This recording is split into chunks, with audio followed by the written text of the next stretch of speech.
The UK government has pledged to give refuge to thousands of children fleeing conflicts, particularly refugees from the civil war in Syria. إنه سوريا هي بس اللي ما بخلينا نرجع له هو القصف والدمار. Over 6,000 children, a third of them arriving alone, sought asylum in the UK last year. I called my brother, I told him, I'm in the UK now. It was very, very nice. It was a very nice time. Hello, Johnson. Immigration is a highly contentious issue, with most people in the UK saying they want it brought down. I believe in myself. But how does being a refugee look through the eyes of the young people arriving here? صحيح نحن جينا جداد مشان نعرف البلد أكثر، مشان فورا يعني نستقر هون. This is the story of 7 young people who have fled conflict and made it to Britain, and the people who've welcomed them here. We have a responsibility as human beings to ensure that children are safe and just are supported to be the best they can be.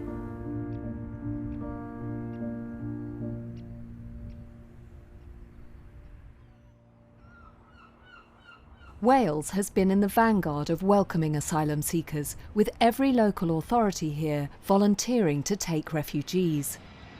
Today, another Syrian family of 3 children, mum and dad, is about to arrive. Waiting to meet them are their aunt and cousins, who were granted asylum here a year ago and now live in Cardiff. Mama? How are you feeling about seeing your aunt and your cousins? Excited, so excited. Actually, she's like my big sister. قبل سنتين 6 سنوات ما شفتها. أول واحدة. حتشوف أول مرة حتشوف أول مرة. Arriving from a Syrian refugee camp in Turkey are Abdul, who uses a wheelchair, his 2 sisters, Rowan and Jana, and their parents. إيه ده. أنا خالي. حبيبي. شلون كانت السفرة؟ سويت هيك الحمد لله. لأني كنت طول الوقت نايم. طب أنا ما في. My name is Abdul. Me 10.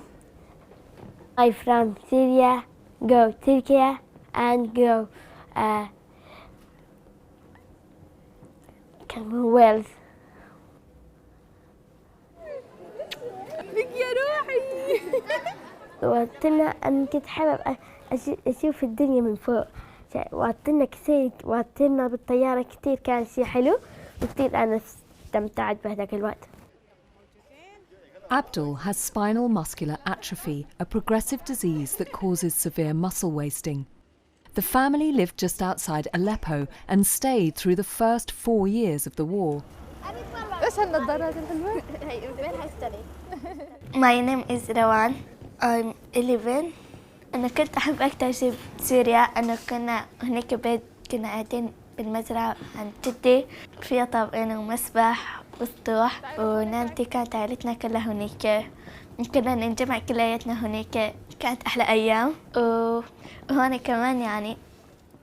But as fighting intensified, the family had to flee to Turkey.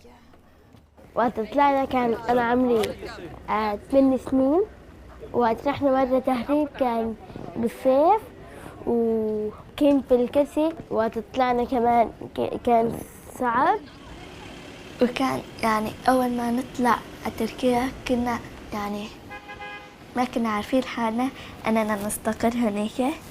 نحن كنا فاكرين أنه بس يعني زيارة ونرجع ننزل، بس يعني بعدين استقرينا هناك. ما كنا نعرف يعني شلون كيف أحوال رفقاتي وهيك. A house in Newport has been prepared for the family by the Syrian Vulnerable Persons Relocation Scheme. Hello. Abdul Rakia. Hello. You all right?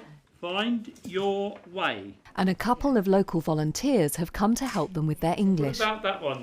Go. Yes, go. Well Yes. We were worried about what was happening with people who were caught up in terrible situations in the world. Who can and sing.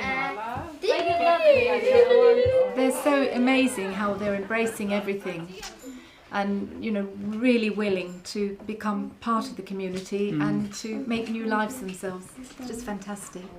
You're getting all the cards, aren't you?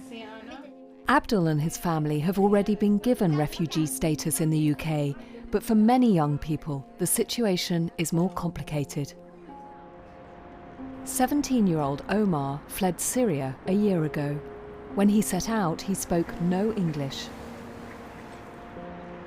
I left Syria because not safe country. You be scared all the time. It's very bad now. It's not safe, never. Nobody in Syria is safe now. Omar hoped to join his older brother, who has refugee status and lives in Cardiff. But to get here, he faced a long and risky journey through Europe to a truck stop in Belgium.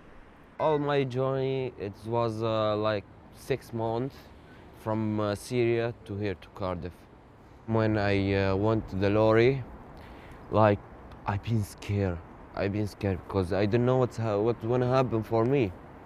From Belgium, it was 5 o'clock in the morning. Like I stayed at the lorry, I think to afternoon. I called my brother, I told him, I'm in the UK now. It was very, very nice. It was a very nice time. And he told me, where are you now? Where are you? You are in the UK, but where are you now? I said, I don't know. I don't know, but I'm sure I'm in the UK now. Omar's brother, Hassan, found him and brought him to Cardiff. It was the first time the brothers had seen each other in 3 years. This was an amazing day, lovely day.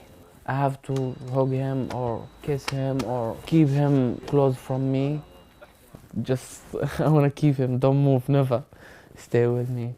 Yeah, and I take him to my house, like, I bring him after 1 hour, he changes clothes and he take a shower.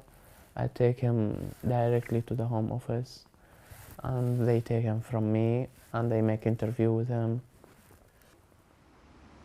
Omar's Syrian papers prove he was 16 on arrival in the UK, so while his asylum application is considered, he's the responsibility of the Children's Services team at Cardiff City Council. Number one, you have nice and fresh haircut, you're smiling, you seem to be happy. His social worker, Bisra, specialises in working with child refugees. Her home country, Yugoslavia, was torn apart by war in the 1990s, and she knows full well the anxiety of waiting for an asylum decision. So, did you finish your exams? Yeah, I finished the writing and the reading. Yeah. I have another exam speaking. Your English has improved, that's no doubt. Yeah, I can speak English, I can read, but not everything. Yeah, just a little. Absolutely. So, when is your home office interview? I think on 17th of December. So hopefully once you have your interview, you will have decision. Yeah. He's now waiting for the Home Office interview to present his case, and then Home Office will make decision after the substantive interview. And decision could take from 2 weeks, I would say, to 2 months, even longer sometime, depending on the case. The government aims to decide asylum claims within 6 months, but it can take much longer. Until Omar gets a decision, the threat of being returned to Syria hangs over him.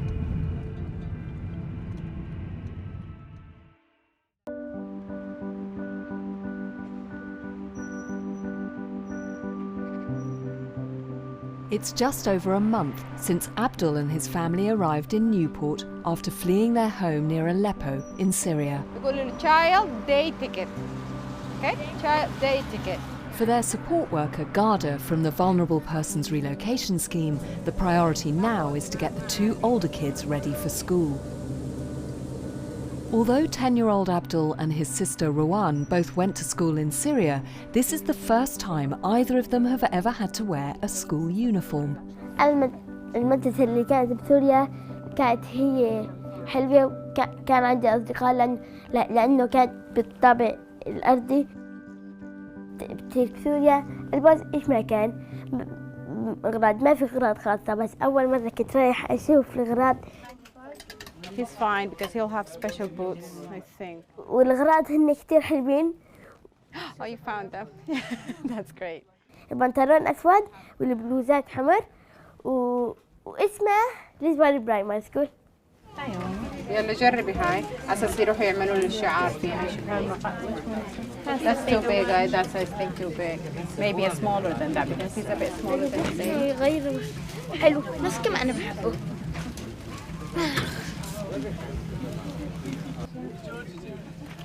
هذه منيحة ولا كبيرة؟ لا كويسة. لا شوي كبيرة صح؟ كلها سمول. شايفة شلون؟ طلع لا Is that Velcro? It's not a Velcro. I've had to put them on order. Is it? Coming in later on. Oh, school tie. تعرفي كيف تربطيها؟ طلع كده. أنا أول مرة أنا كنا بلبس الجرافة وحتى كل يعني البابا وهيك يعني ما كنا متعودين أن نلبس الجرافة. شو رأيك إنك تلبسي كرافتة؟ حلو؟ حلو. هاي شيء عادي إنه بنات يلبسوا كرافتة؟ لا شيء غريب. إيه طب وأنتي شو رأيك؟ ما علينا؟ ما علينا. When Abdul's parents fled their home country, they left behind a thriving family business and a close-knit extended family. طلعنا من سوريا نأمل لهم مستقبل أحسن، أفضل، حياة آمنة، بعيدة عن كل المخاطر اللي موجودة حاليا بسوريا. كويسة يعني عادي. حاسة إنه الدراسة والتعليم لا في أمان هلا في أمان. وكمان روان صار لنا شيء أنسة كثير كبيرة. أنا ما بنعرف لسه إيش حيب بالمستقبل. So far, over 600 Syrians have come to Wales under the relocation scheme. Not everyone is happy with the way the money's being spent. I've just walked down behind people that are, no disrespect, but are not our United Kingdom people. And I'm not being disrespectful to these lovely people, but I think refugees, I think we should help so many because we're all human beings. But I think the United Kingdom has lost the plot a wee bit, and I think that we should be looking after our own before looking after other people. No disrespect, I'm a humanitarian and I'll help them, but there's people in our country that are sleeping on the streets and they're giving everything to everybody else instead of giving it to our own people. In recent polls, a quarter of all Britons rank immigration as the most important issue facing the country, with over half wanting it reduced. With young people like Omar coming into the UK, age assessment has become a particularly contentious area. So this meeting came about because of representation that I had from Linda about the age assessment process, broadly speaking. The nurses and dentists are being asked to participate in the process of age assessing, and as a health board, you know, there's a bit of a concern as to how that information will be used. There was all kinds of information around dentistry and bone density, and my understanding has always been that there isn't an exact science. Age assessments aren't necessarily carried out on all young people, and it's important to be clear that it's virtually impossible to be exact when assessing the age of anybody. Debbie Martin-Jones runs the Cardiff Looked After Children team, which took in a group of young refugees when the Calais camp closed in 2016. At the time, questions were raised over whether they really were under 18. Having met the 11 young people, absolutely hand on heart, they were children. And I could only think that, you know, God forbid my children ever face something like that. I'd like to think that somebody would help them. So I think we have a responsibility as human beings to ensure that children are safe and just are supported to be the best they can be. Omar's Syrian ID papers have been authenticated by the Home Office, so his age is not in doubt. I'm Martin Pryor. I'm an independent reviewing officer. Today he has an important meeting with his support team to discuss his schooling and asylum claim. But Omar's greatest concern is the safety of his family back home. Okay, maybe it would help if we find out how Omar's doing in school. I think for Omar, what's coming over is that he's extremely polite and respectful. He's motivated in his lessons, and it's really positive. You're doing really, really well. Bisra mentioned the progress at the Home Office, and I'm just going to ask you to think about the big picture first, please, Bisra, and then we'll find out what Omar needs to do next. Home Office has now received and acknowledged that they received all his documents. So once we have that interview, we'll agree with Omar if he wishes his support worker or myself to accompany him. So that's where we are at. So I'm happy that we're making progress. You're making progress in lots of different ways. Is there anything you'd like to ask the review? Just about my family. Okay. Yeah. I miss him. Yeah. لا أنا بحكي معهم أحيانا بس بخاف عليهم لأنه أحيانا بصير عندهم قصف وهيك بخاف عليهم. Do you feel that you have people you can talk to about your worries in that respect? ما أعرف. We would love to be able to bring your family here, which would be absolutely ideal if we could, but unfortunately. I'm worried about my family because they are in danger. My parents, when they call me, they tell me sometimes it's bad, sometimes bombs and not safe, you know, like there it's not safe now. I miss them. I have brother here, but it's not enough. It's not like same my mother and same my father.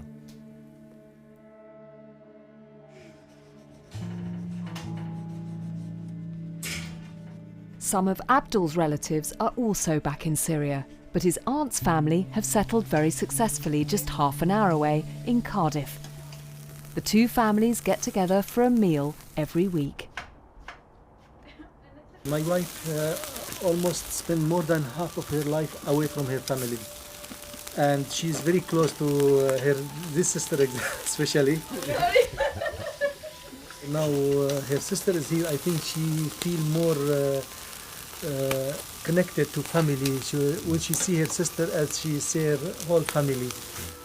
On their long journey to the UK, the family was split across several different countries before finally being reunited in Wales. Their father has now set up a successful restaurant in the centre of Cardiff. We came here to build our better future, especially for my kids. I don't want them to experience anything like those children in Syria. Nearly all the family now have asylum in the UK, but for their second son, Mohammed, things are more complicated. He spent 3 years trying to join them. So I started from Bulgaria, going all the way to Germany, spent a month in France, and after that maybe 4 months in Brussels. And then after that I got at the lorry and got for 12 hours in the back of the lorry. Mohammed went to Cardiff police station and called his dad. My father was so surprised and he was so happy about that also. First time I saw my family at front of the door. It was like the happiest moment in my life. His family may have refugee status here, but Mohammed is still waiting. I just want to stay with my family in the first place. I need nothing else. Actually nothing else. عبودة أحط لك قطعتين من هاي كتير كتير طيبة ها حبيب تفضل عبودة حطه على الطاولة حطه على الطاولة أيوة Many Syrian asylum seekers have been able to come to the UK with their families, but for those fleeing less high-profile conflicts, the journey here is often a much lonelier undertaking. When Mariam fled Somalia 4 years ago, aged just 14, she had to leave her family behind. Still awaiting an asylum decision, she's terrified that the Islamist group Al-Shabaab will persecute her family, so she's covering her face on camera to hide her identity. My country, the ladies, they're using like animal. The girl, she can't go out alone. She can't talk anyone. And they say, you are not good, we killed you, or we cut your hand, or we cut your head. Every lady, they worry about that. I have no place to go, and I want to live now here in the UK. Mariam applied for asylum when she arrived in the UK almost a year ago. Every day she has to wait for a decision prolongs the anxiety. I'm still waiting for the answer. I don't know why we take 1 year to waiting. Mariam escaped Somalia, but almost died on the way to the UK. She wants to share her story so that more people can understand what some refugee kids have to endure.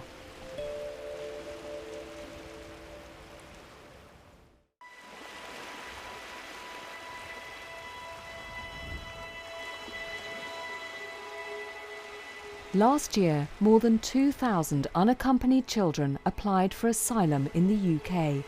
Many of them risked their lives to get here.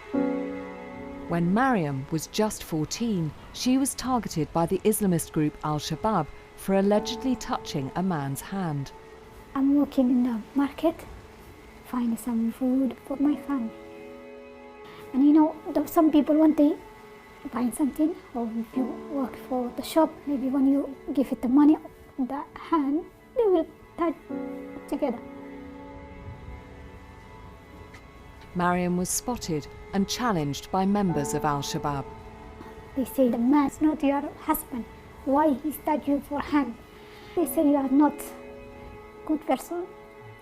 You are bad, and they say we have to kill you. Under threat of execution, Mariam fled Somalia and made it to Egypt. There, like thousands of others, she paid traffickers and made the treacherous journey across the Mediterranean. We were 90 people, and we were in the sea 7 days. Some people, they died with hunger. Some people, they died with needed drinking water. Between Italy and Egypt, the boats are broken. I am in the middle of the sea. I can't see any house or trees. And I lost it that day. My best friend, she died when we started to swim.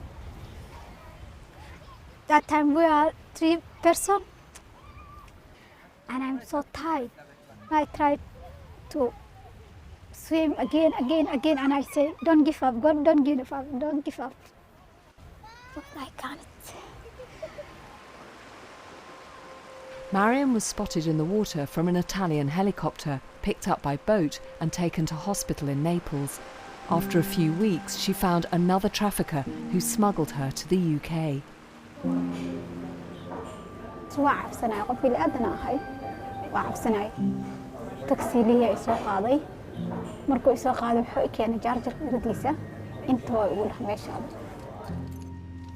Mariam applied for asylum right away and has been waiting for a decision for the last 10 months.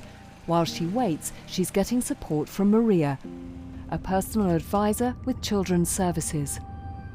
We're all currently working with asylum seekers who are waiting to receive a decision from the Home Office. Have you met the solicitor before? Yeah. Yeah, okay. And the interpreter?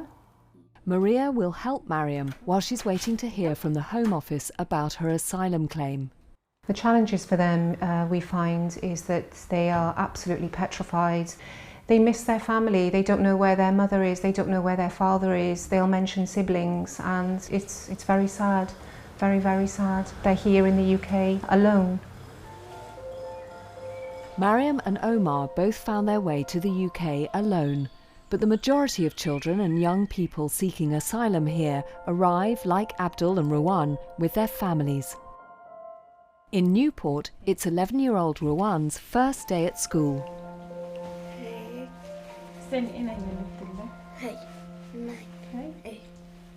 The last time she went to school was in a refugee camp in Turkey.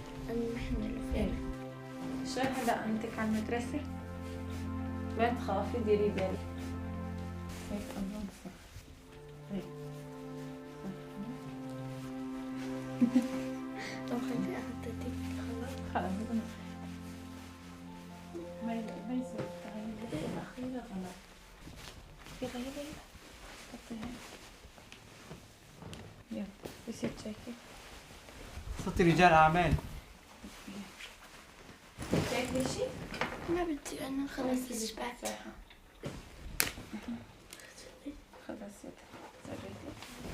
يا ما في عندي لا تفرق جاكيتك هذاك. ما في شمسية؟ لساتك تعسانة؟ لا يعني. يلا هلا بدك تتعودي. يومين 3 تجي الساعة 3 ننام الساعة 8 الساعة 7 ونص كل يوم.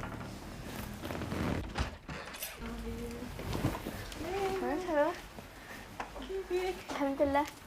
جاهزة؟ جاهزة. جاهزة لأول يوم؟ رجعت بكير.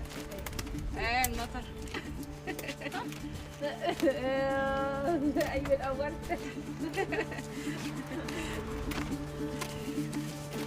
Thank you.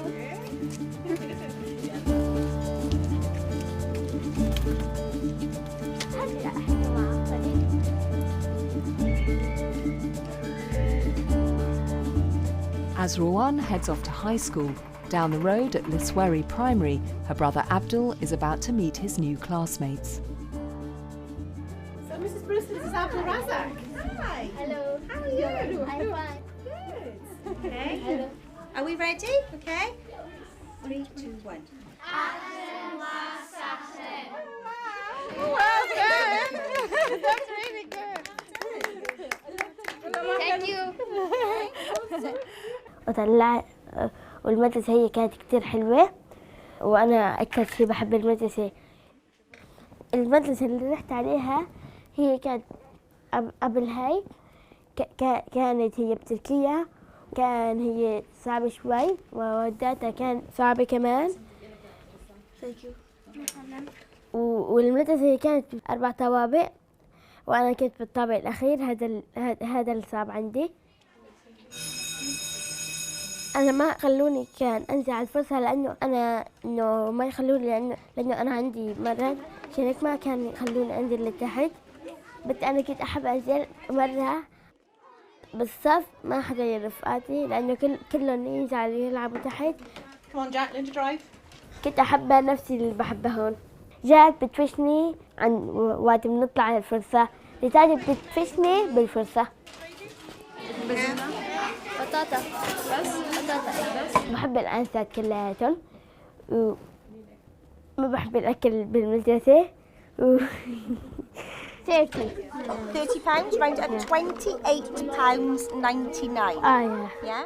£28.99. Life may be getting better for Abdul and his family in Newport,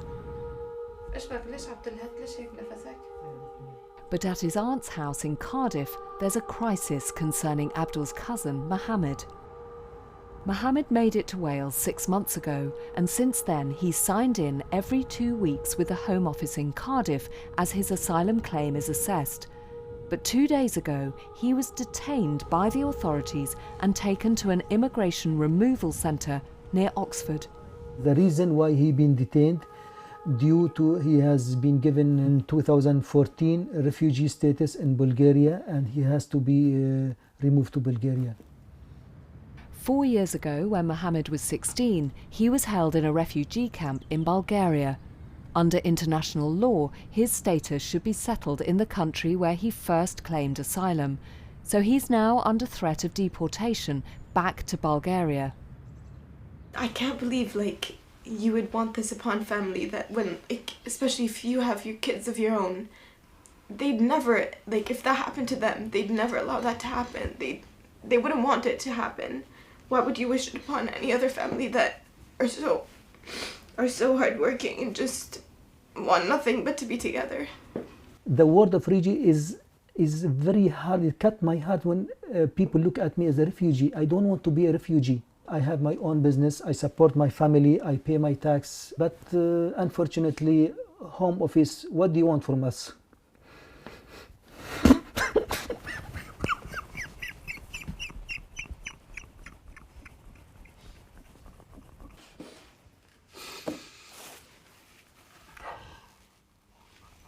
We've been all trying to be, like, really strong for my parents and for my mum. Like, all we want is for my brother to be here. We don't want anything other than him being a part of the family here in the UK. We have suffered from separation of the family. In the beginning, my family been separated into 4 people. One of my son was Muhammad was in Bulgaria, Salah was in Germany, my wife and 2 daughters was in Turkey, and myself was here. So the family been separated into 4 parts, and we tried our best. We struggled to get together, to reunite, and once we done after 4 years, again they want to separate a part of families. I don't know why. With Mohammed still in a detention centre facing imminent deportation to Bulgaria, the family are hoping for a change of heart from the Home Office. Omar first claimed asylum in Wales, so he's being assessed here. He's preparing for what's known as his substantive interview. This is the most important stage of the asylum process, after which the Home Office will decide if he's a genuine asylum seeker and allowed to stay in the UK. So thank you everyone for coming in today. We're just here to talk about your forthcoming asylum interview. Along with his social worker Bisra, Omar's solicitor is explaining what the interview will entail. What's really important to know is the person who's interviewing you already knows about you. It's really important that you are consistent in what you say and it matches what you said in your statement. For example, if someone says, I've never been tortured, I've never been arrested, and then they go to interview and explain that they've been arrested and tortured 3 times, that's a huge inconsistency. And when there are inconsistencies, it leads the Home Office to think that somebody's lying. They may ask you geographical questions. Yeah. They may also conduct what's called language analysis. And that's to demonstrate that the dialect of Arabic that you speak is from Syria and not from any other country. Because the position of Syrians claiming asylum in the UK is so favourable, everyone who speaks Arabic says that they're Syrian, pretty much. So they use language analysis as a way of trying to filter out who might be not Syrian. Good, okay. Is there anything else that anyone else would like to discuss whilst we're here? Any other issues that have arisen? All things that he wants to ask Home Office. How can he bring his family, his parents, because that's what he worries. He doesn't worry about him because he's safe now. I'm more about myself because I'm safe now, but I'm worried about my parents. It's a natural worry, and I understand that worry, but I need to be honest with you and say it's difficult. We have a policy in the UK called family reunion, but the policy only allows you to bring a pre-existing spouse. It doesn't allow you to bring in a parent. I don't want to give you any false hope, or I'd rather just be honest with you and tell you it's not easy. Under family reunion rules, there's little chance that Omar will be reunited with his parents. But for teenage sisters Malaz and Mahab, there's more hope. They've not seen their father or younger sisters for over a year, since they fled to the UK from Sudan with their mother. They've been accepted as refugees after their mum suffered a campaign of ethnic persecution and violence.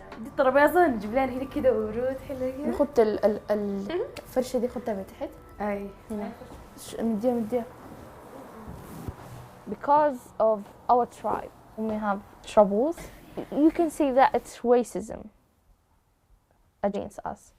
So what happened, that mom had problems, and I don't know what exactly happened, but when we came after school normally, we came home, but we didn't find my mom.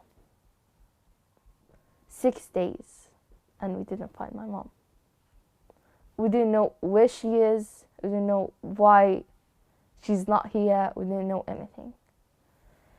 After 6 days, my mom came, and she looked like she's punched.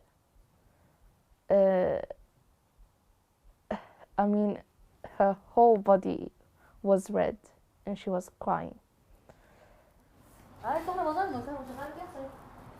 From that day, she decided that she can't stay in Sudan anymore.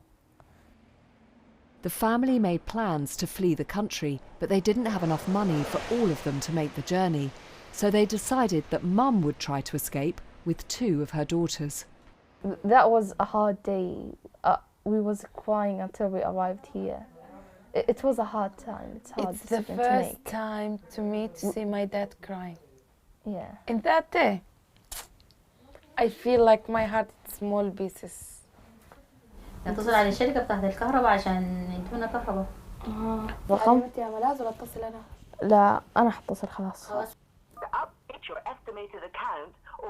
Because Maha's husband and daughters count as her immediate family, they've been granted travel visas to come to the UK.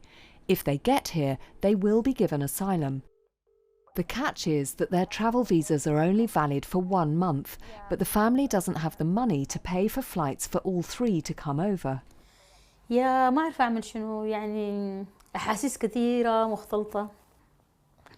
بيجوا يعني يوصلوا المفروض في خلال شهر، بس أنا يعني هسي أنا وبناتي ال3 ما عندنا ولا جنيه ولا باوند ولا حتى بينس، يدنا ما عندنا.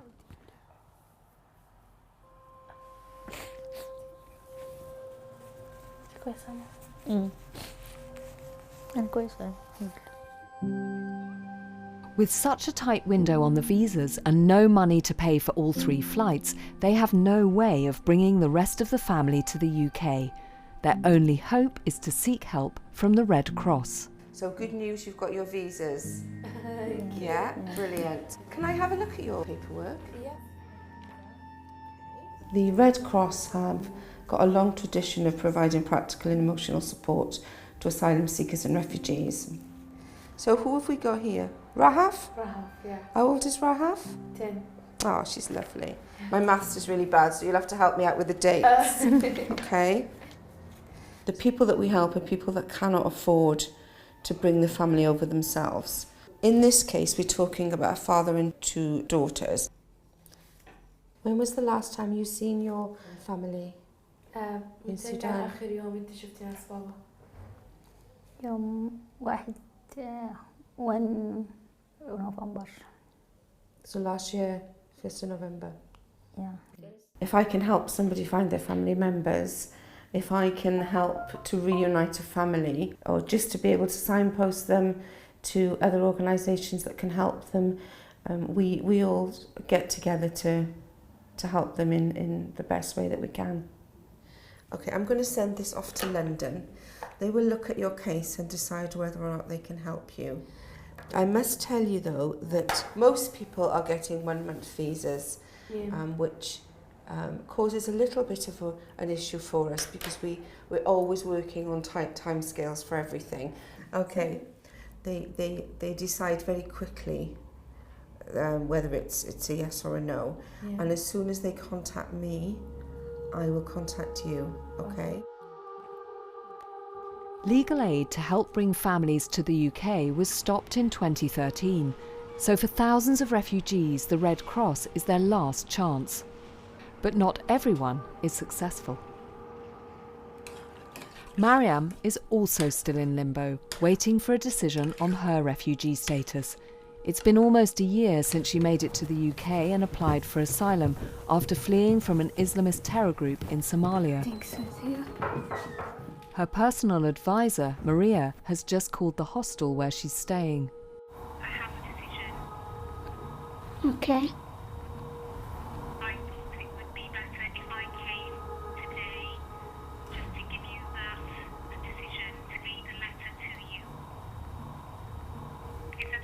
Yeah.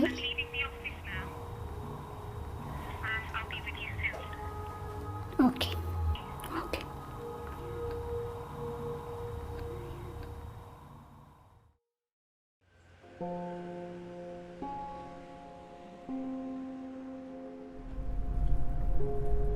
Maria, a Children's Services personal advisor, is on her way to see Mariam.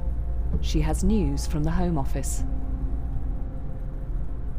All of our young people are very vulnerable through what they have experienced in their life. The challenges for them is that they cannot plan ahead because of the worry that if they were not granted leave to remain and had to return back to their home country, the implications there. Hello, how are you? You okay? She's absolutely petrified that she's going to be sent back to her home country. Okay, I have received a copy of the letter, and I thought it'd be nice if I read it to you, okay? I am delighted to confirm that your asylum claim has been successful and that you have been granted leave to remain as a recognised refugee. So it's all good.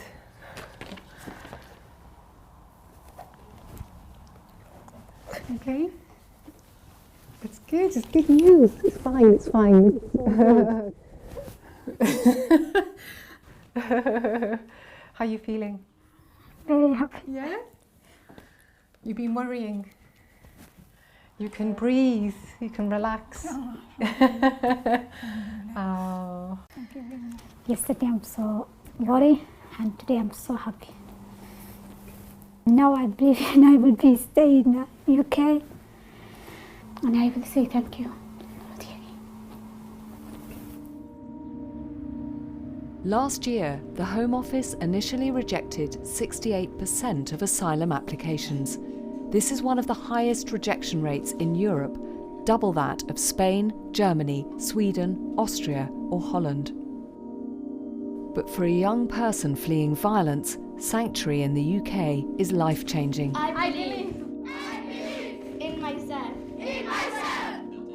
And despite widespread opposition to immigration, the young people we filmed have experienced little hostility and all feel very welcome.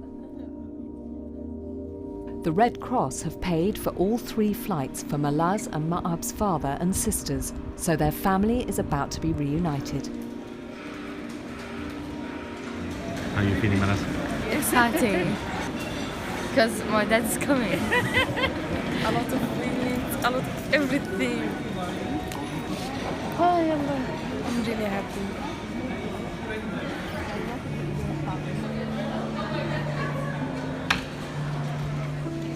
Oh my God. Oh my God. خلط الشنطة خلط.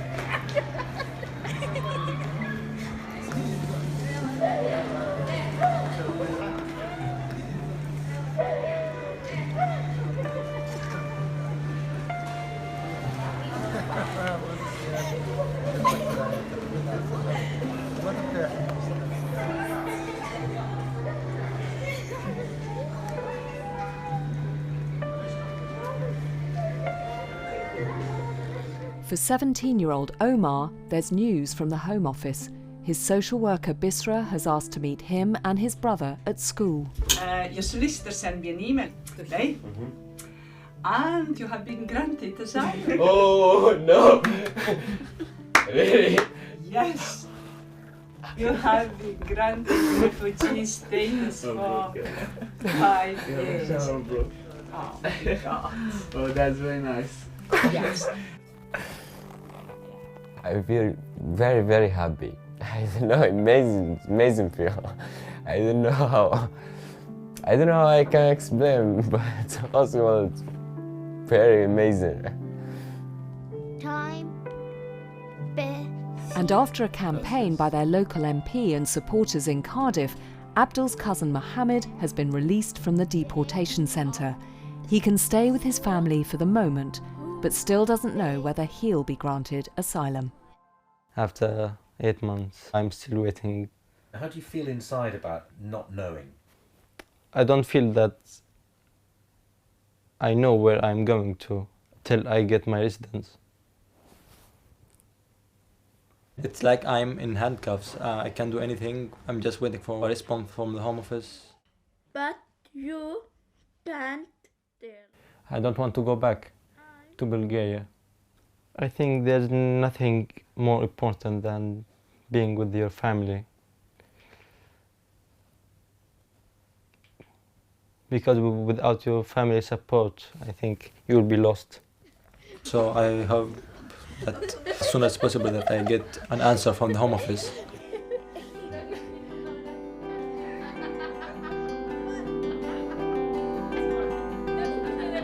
What are your plans for yourself in the future? I want to be a dentist. Yeah, I'm going to study medicine. I'm going to be a dentist, inshallah. In my life, well, I'm going to travel around the world. It's not a good idea. I want to be a doctor. I want to be strong woman, independent, doesn't need a man. Yeah. أنا إنسان يعني أعلم الناس وبحب أنا الكل يتعلم ما يكون ما بيعرف شيء أبداً. I will stay in the UK because now I am safe and I am studying. I want to study to be an electrician.